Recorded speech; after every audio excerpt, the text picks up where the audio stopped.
Otep à tous, bien-aimés frères et sœurs. Les terreaux ont commis encore une erreur monumentale. En tout cas, ils ont donné une très bonne occasion à l'armée malienne de les envoyer pratiquement tous au repos éternel. Ils ont attaqué simultanément plusieurs camps militaires, et en particulier celui de Tombouctou. Là, ils ont écopé d'une leçon. Ils ont reçu une leçon militaire et stratégique inoubliable. J'entendais sur France 24 leur allié Yassim Nask se réjouir que effectivement ils avaient gagné, qu'ils allaient attaquer, qu'ils font pression et tout. Ils ne font aucune pression, ils se font massacrer. L'essentiel de ceux qui ont attaqué Tombouctou, là, ils ont même oublié les corps. D'habitude, ils prennent les corps, ils s'en vont avec. Là, ils ont oublié. Ils ont même pas oublié, je dis abandonné. Ils ont laissé tomber. Ils ont dit, restez là. Qu'on vienne vous prendre, qu'on vous fouille, qu'on sache votre identité, qu'on puisse mener des recherches pour connaître qui vous êtes, pour connaître vos parents, pour identifier votre origine, ainsi de suite.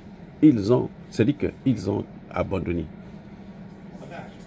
C'était un carnage. Ils ont goûté la puissance du feu de l'armée malienne. Nous félicitons le président Assimi Goïta qui a doté cette armée d'un équipement dernier cri et qui a formé en si peu de temps autant de soldats bien professionnels et qui connaissent bien le métier, qui sont prêts à affronter tous les défis qui se présentent dans tout État qui cherche à préserver sa souveraineté. Je vous ai dit tout à l'heure que Yassim Nask a parlé sur France 24 de la pression que font les terreaux sur l'armée malienne. C'est pour introduire un thème, c'est-à-dire d'où vient cette pression, qui équipe ces gens-là, qui les organise. Mais est-ce que j'ai besoin de répondre encore à cette question? Vous savez tous que c'est Emmanuel Macron. Vous savez tous que ce sont eux les mêmes. Vous savez tous que c'est l'OTAN. Je vous ai déjà dit et je le répète encore, l'AES est en train de combattre l'OTAN. Ils se sont partagés les tâches. Le Bénin et l'OTAN attaquent le Niger. La Côte d'Ivoire et l'OTAN attaquent le Burkina Faso. L'Algérie, la Mauritanie et l'OTAN attaquent le Mali. Ils ont encerclé la zone. Ils encerclent l'AES parce qu'ils veulent mener cette guerre. L'une des chances de l'AES est laquelle? Je vais vous dire. C'est la guerre en Ukraine. Parce qu'ils ont commis l'erreur de faire cette guerre-là. Parce qu'ils doivent mettre beaucoup d'efforts là-bas. Et plus ils mettent beaucoup d'efforts là-bas, plus nous là, on se prépare à les affronter eux-mêmes directement, sans à visage découvert. Oui, ils seront obligés de venir faire ça eux-mêmes.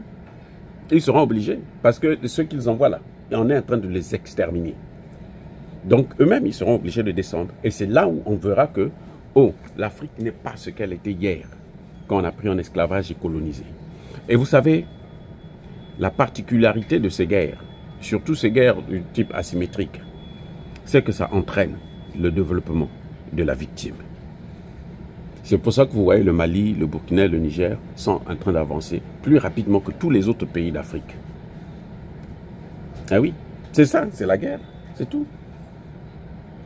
Parce que quand vous vous battez, vous devrez construire une économie de guerre. Et pour construire cette économie de guerre, il faut maîtriser tous les paramètres des ressources, toutes les ressources de votre pays. C'est ce que ces pays-là sont en train de faire.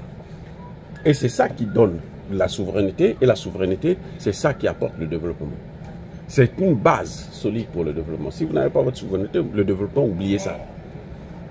Les amis, soyez bénis.